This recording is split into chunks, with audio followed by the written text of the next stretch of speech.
Welcome to அபிரவியின் videos. நான் உங்கள் ரவி.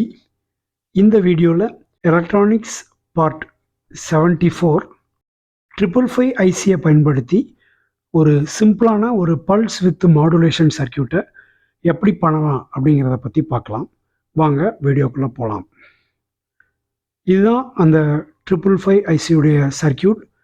இதை நம்ம ஒரு சிமுலேட்டர் சாஃப்ட்வேரில் நம்ம சிமுலேட் பண்ணியிருக்கிறோம். ஸோ இந்த சர்க்கியூட்டில் பார்த்தீங்கன்னா வழக்கமான 555 தான். அதனுடைய பவர் சப்ளைஸ் கொடுத்தாச்சு. பின் நம்பர் 5ல் 10 நானோஃபாரட் கெப்பாசிட்டர் கொடுத்தாச்சு. பின் நம்பர் 2 and 6 அதாவது ட்ரிகர் அண்டு தெர்ஷோல்டை லூப் பண்ணி அதில் ஒரு 100 நானோஃபாரட் கெப்பாசிட்டர் கனெக்ட் பண்ணியிருக்கோம். அவுட்புட்டிலிருந்து எடுத்து ஒரு 10 கிலோ ஓம் ரெசிஸ்டர் வழியாக ஒரு வேரியபிள் ரெசிஸ்டர், அதாவது அது 100 கிலோ ஓம் வேரியபிள் ரெசிஸ்டருடைய ஃப்ளோட்டிங் பாயிண்ட்டுக்கு கொடுத்துருக்கோம்.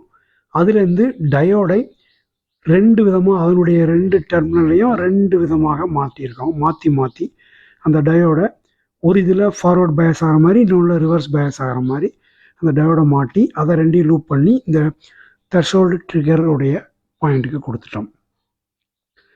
அதே அவுட்புட்டில் இருந்து இன்னொரு 1 கிலோ ஓம் ரெசிஸ்டர் வழியாக ஒரு டிரான்சிஸ்டர் கொடுத்துருக்கோம். அதில் ஒரு டிசி மோட்டார், ஒரு 5 வோல்ட் டிசி மோட்டரை லோடாக கனெக்ட் பண்ணியிருக்கோம். அதனுடைய அந்த டிரான்சிஸ்டருடைய கலெக்டர்லேருந்து எடுத்து ஒரு ஆசிலோஸ்கோப்பில் இந்த பல்ஸ் எப்படி இருக்குது அப்படிங்கிறத பார்க்குறதுக்காக ஆசிலோஸ்கோப்பில் கொடுத்துருக்கோம்.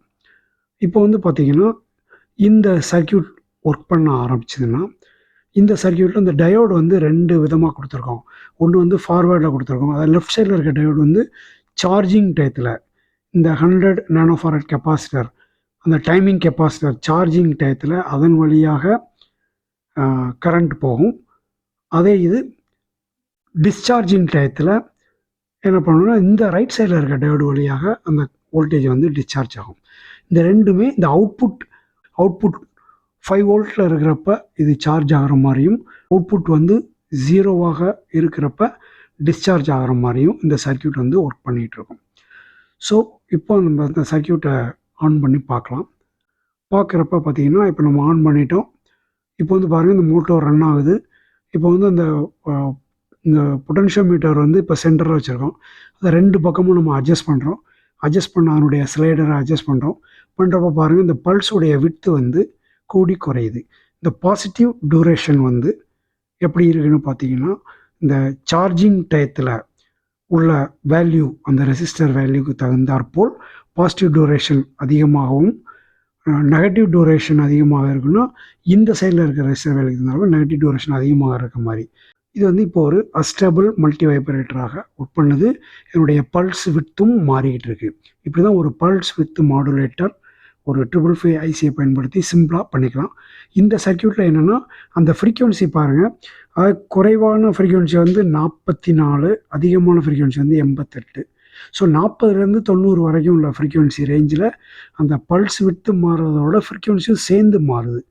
பட் நார்மலாக சர்க்கியூட்டில் ஃப்ரீக்வன்சி பல்ஸ் வித்து மாடுலேஷன் பண்ணாங்கன்னா அந்த ஃப்ரீக்வன்சியை மாற்றாமல் அதன் மூலமாக பல்ஸ் வித்தை மட்டும் மாற்றி அமைப்பாங்க. அது பற்றி எப்படி அப்படிங்கிறத நம்ம அடுத்த வீடியோவில் பார்க்கலாம். இந்த வீடியோ உங்களுக்கு பிடிச்சிருந்தா மறக்காமல் லைக் பண்ணுங்கள், கமெண்ட் பண்ணுங்கள், ஷேர் பண்ணுங்கள். எங்கள் சேனலை நீங்கள் இது வரைக்கும் சப்ஸ்கிரைப் பண்ணிடலன்னா மறக்காமல் சப்ஸ்கிரைப் பண்ணிடுங்க.